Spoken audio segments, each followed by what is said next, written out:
تلات كليشيهات في مسلسلات رمضان نفس الجماعة الكتاب يبطلوها خالص بقى. احنا يا جماعة خلاص، يعني تقدر تعمل ريسيرش وتجمع معلومات افضل من كده. الكليشيه رقم واحد بالنسبة لي فكرة ان الصعايدة كلهم بيقولوا الحديد والكلام الماسخ واجلع خلقاتي والكلام اللي هم بيعملوه ده.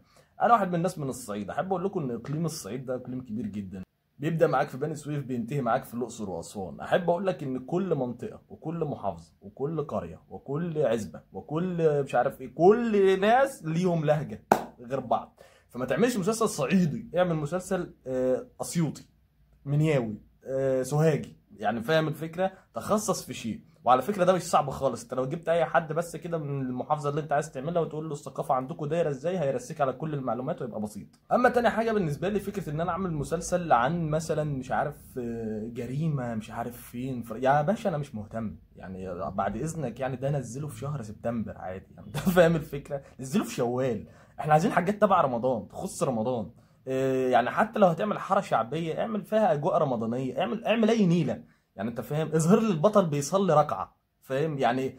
انت في رمضان فخليك في رمضان، ما تطلعش بحوارات اساسا ايه، ده ابن ده وده ابن دي وده عايز ينام مع دي، مش وقته يعني خالص ده. تالت حاجة بالنسبة لي بشعة جدا فكرة إن الشخص اللي من منطقة شعبية لازم يكون بيقول يا زميلي يا صاحبي بيعمل كده. على فكرة في ناس من منطقة شعبية برضه زي حالاتي كده في جامعة عادي والدنيا حلوة. في ناس في منطقة شعبية مبرمج مثلا وشغال يا باشا أونلاين وبتاع والدنيا حلوة، يعني مش الناس كلها راكبة توك توك وبتعمل كده ومش عارف.